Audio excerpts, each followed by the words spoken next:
Oh my god, hey guys. So today we are doing episode 6 of Bad Biddy. Woo!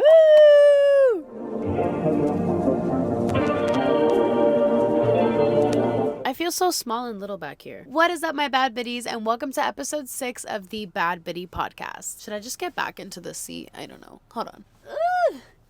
Oh my god, stop. The person just saw my whole ass. Oh my god. My name is Stephanie. If you don't know me, now you know me. So we are back in my car. I think I've come to the conclusion that this is my favorite place to film because I feel absolutely unbothered. Other than the fact that a million people are walking their dogs right now, I feel like I'm in my bubble. So thank you so much for tuning back in. I hope you had an amazing week. Let me know how it went in the comments down below. I love reading your comments. But before we get into the topic of today's episode, as always, I'm going to give you a little update on how life has been going. So I have an update on how my psychology test went. I got a B. You guys, I have exceeded my expectations for myself because I honestly thought I was gonna get a flat out like 50%, and not because I wasn't confident, but because maybe I was feeling overly confident and I was kind of trying to like humble myself a little bit before I get my feelings hurt, and I got a B. I'm also feeling so grateful to my bad biddies. You guys have been showing me so much love lately and I really feel a connection with you guys, so it makes me really happy that you guys are liking the podcast so far. I'm having a blast filming it, and thank you for just giving me a place to voice my little peanut brain opinions. Okay, oh my god, I forgot to tell you, I got my lips done. I literally got them done today. I was a little hesitant on if I should even film today because my lips are so swollen. Actually, you can't really tell, but they do look a little bit bigger. But if you look closely, oh my god, I don't want to get close to y'all. But if you do look closely, I do have some needle marks still, but they look juicy. If you saw in my last episode, I was a little bit sick. I am feeling a little bit better. So with this episode, I was like, you know what? It would be a really good idea to make an episode on how to come back from setbacks. I feel like this can relate to everyone. You know, everyone has setbacks. I really wanted to talk about how to empower yourself and how to like get ready for just being a bad bitch after you've had a setback. So I have it written down here in my notes that moving forward after a setback can be challenging, but with the right approach, you can overcome obstacles and continue progressing towards your goals. And I created a rough outline on basically exactly how you get over setbacks and come back even better than before. So if you're interested in that, keep on watching. Everyone has a different definition on what a setback is. My personal definition of a setback is basically something not exactly going the way that you planned, or something happening that takes you off track. You know, setbacks happen to everyone. They're super common, they're normal, they're gonna happen, you're gonna go through them. Don't be scared of them. The only thing that makes you stronger is the way you come back from setbacks. Take a shot every time I say back. But honestly, just think of every setback you've ever had ever and look at where you are now. You're still here. You're still keeping it pushing. You're still a bad bitch. So just know that you can get through anything. You will always come back with more experience, more learning, and more appreciation for just everything around you. So I made a rough outline on how to move forward from setbacks, and let's go through it. Step number 1 is going to be to acknowledge your feelings. Just know that it's okay to feel disappointed. It's okay to feel frustrated, and it's okay to feel like there is no light at the end of the tunnel sometimes. And you're kind of put in a predicament, you know, you have to like figure out your next steps. You have to figure out your feelings, etc., etc. So that's why I like to say that step number 1 is acknowledging your feelings, because a lot of us can't move on until we look internally and address those feelings post whatever setback you had. So if you feel disappointed, if you feel frustrated, if you feel upset, just know that that is totally okay, but please do not reminisce in that for more than necessary. So once you go through said setback, just take a couple days, take as long as you need to just acknowledge your feelings, really process what happened, and try to start thinking about not even how to move forward yet, because we're not there yet. Just really look internally and like process what happened, what went wrong, what you would like to do next time, what you learned. Just really try to ask yourself these questions and try not to ignore your feelings. A lot of us really just like to move on as if nothing happened and just bury it in the back of our brains and just be numb to it. But I think we all know that those problems reoccur eventually. So it's better to process them and get them out of the way first before you can just try to convince yourself that you're fine. So after acknowledging your feelings, reflecting on the situation, and asking yourself what you learned from the experience, now you can kind of start getting into moving forward. The next step that I have for you is adjusting your plans. So because I define setbacks as backtracking on your plans, now you got to figure out how to get back into the motion of the ocean, baby. You got to figure out how to get back into your mojo. So you're going to review your goals and plans in light of the setback. Take into consideration your energy levels, how you're feeling mentally, how you're feeling emotionally. If you actually are in a position you're ready to put your mind on something else, then push yourself a little bit. If you are in the state where you're gonna get these things done, then you're gonna feel amazing about yourself. But if you're pushing yourself too much and you're gonna start crying, or if you're gonna start just like spiraling, you just can't focus on your task, like I think you should go back to square one and readdress things, because maybe you're not ready yet, and that's okay. You go back to step one and you reprocess everything you need to process until you feel like you're ready. I remember I was going through some really bad setbacks and I was like, oh, I have a video to film, and I would like film my video with like eyes all watery, and you can just tell in my voice that I'm so depressed. Like no one wants to see that video. And I really didn't feel like it was my best work because I pushed myself a little too far, flew a little too close to the sun, and it was just, better for everybody if I would have just sit and processed a little bit more, So plan your next steps any way you feel comfortable. So after giving your new plan some thought, now we're going to work on the mindset you need to keep going. So in my outline, I wrote, cultivate a positive attitude and believe in your ability to overcome challenges. Focus on the progress you've made so far and maintain confidence in your capabilities. I know they say that being tough on yourself gets you more things done, but I don't think personally it's the most effective way to get stuff done. I feel like if you push yourself too hard, or like you give yourself negative self-talk, oh, you didn't get enough stuff done today, you're so lazy, it might get it done, but it might not give you the quality of work that you're looking for. When you're in a position of creating, you have to be in a fun, lighthearted mental space. And when you have so much pressure on yourself and mix it together with negative self-talk and just a negative mindset, oh, you're gonna be miserable. Trust me, I had that for years, and I would never celebrate any win that I had. Even if it was a big win, I would never celebrate it. I'd be like, oh, you should have been doing that a long time ago.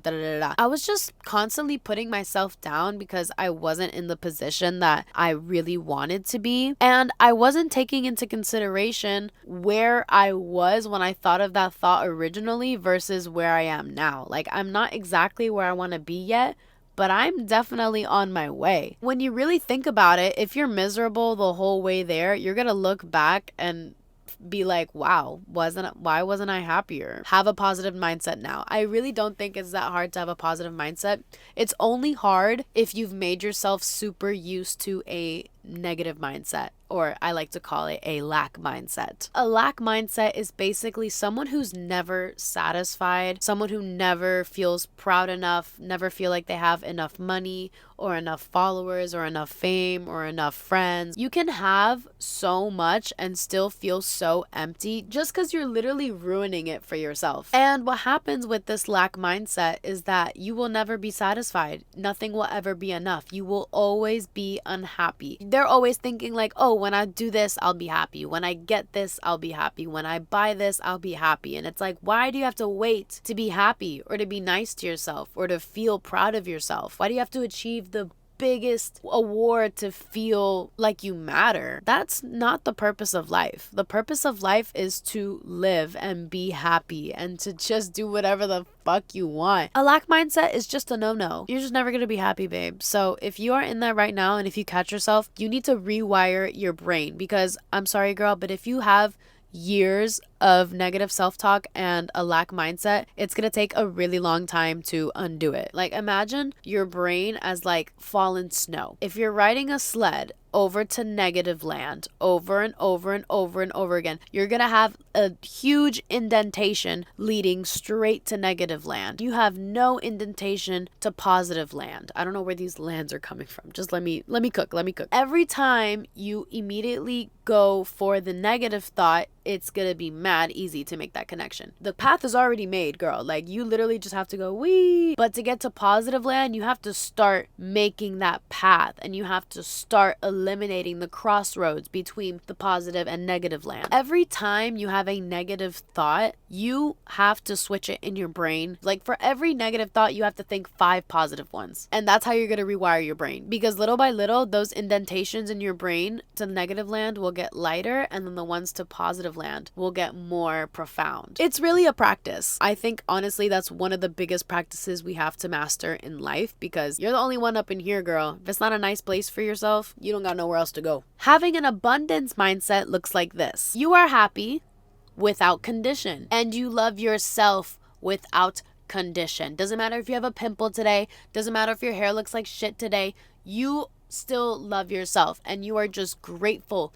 to be alive, period. If you are watching this on a computer, on a phone, or on a TV in your living room chilling, eating a snack, you are more blessed than 80% of literally the entire world. Don't quote me on the percentage. I don't fucking know. We are raised to have a lack mindset, and it's actually insane because we have more than anyone. There are people who barely have homes but are so happy. And you know why? It's not because of what they have. It's because of the mindset that they have. We ruin our days over a pimple, literally. Humble yourself. So with an abundance mindset, you are never missing anything, because you have yourself, you have people who love you, you are alive, you have air to breathe, you have life to experience. That is the most important thing. So like I said, it is a practice, and little by little you really have to start switching the narratives in your brain. I don't want you to be unhappy forever. You have so many things to be grateful for. Please be grateful for them. I think I went pretty deep on that one. I don't know if you guys can hear it, but my nasal spray is wearing off and my nose is getting stuffy again. Oh my god, look at this sunset. That is so pretty. See, like,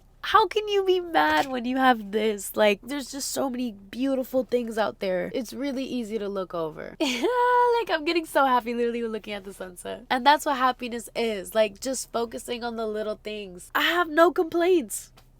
And that's because I choose to have no complaints. You can't let that shit get to you, bitch. Like, come on. You're way stronger than that. All right, we're going to move on to the next one because I spent a little long on this one. So the next step in your plan on how to move forward from setback is to set realistic expectations. Like I said before, if you are coming back from a really big setback, you might need to be a little bit more gentle with yourself and be patient. Set realistic expectations for yourself. I think that's all I have to say to that, actually. Little Stephanie's brain wrote, set realistic expectations for yourself and understand that setbacks are a natural part of the journey towards success. Avoid being too hard on yourself and instead focus on making steady progress. Couldn't have said it better myself, because you know who said it? Myself. I'm so funny. After you have done all these things, and you have to do them, bitch, like I say, move with intention, move with intention, move with intention. You always have to move with intention if you actually want to win, okay? Cannot just be like the blind leading the blind, just like doing whatever the fuck you want to do. No, it doesn't work like that. If you want real, long-lasting results, you gotta get in tune with yourself, bitch. You gotta face the music. It's not easy. It is so much easier to drown your sorrows in alcohol and spending time with other people than like sitting alone in silence with your thoughts. Like, that's the worst thing ever, but it's necessary. Now we're gonna take action.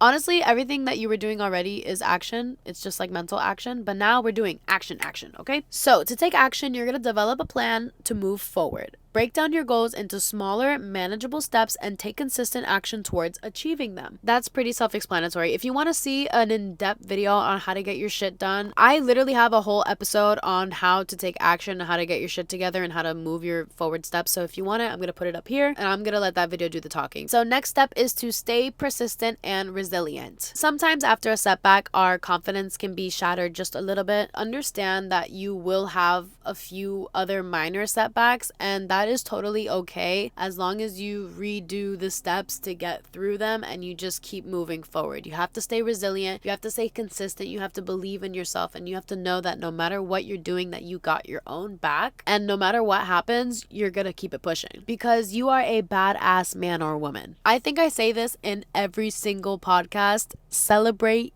your success. Celebrate your big successes. Celebrate your small successes, okay? Celebrating the small victories just keeps yourself motivated and helps you maintain momentum because you're like, wow, I'm doing it. I'm proud of myself. I want to do more. And when you celebrate these small wins, like I always say, you start from small wins and then you go to medium wins, and then you're just going to feel so awesome about yourself. You're going to want to do big wins. That is also how you build your self-confidence. I also spoke a lot about that in my last episode, episode 5. So if you want to see that, I'm going to put it up here too. I love that I have enough videos now where I can reference them.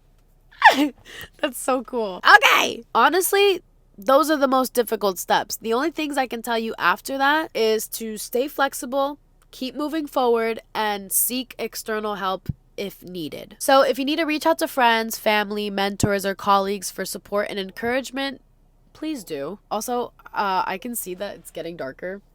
Oh, okay, the sun is going away, so I kind of have to wrap this up. So, to conclude, this is how you get over setbacks. Your order is going to be acknowledging your feelings, reflect on the situation, ask yourself what you learned from the experience, adjust your plans, keep a positive mindset, set realistic expectations, take action, stay persistent, celebrate your progress, and keep moving forward. That's all you need to do, girl. Rinse and repeat, rinse and repeat, rinse and repeat. That is all from me today. I love you guys so much. Thank you so much for watching this video, my bad bitches. I will see you guys next week. Thank you so much for tuning in. Make sure to subscribe, hit that like button. I have my personal Instagram, my TikTok, and the podcast Instagram in the description below. Bye.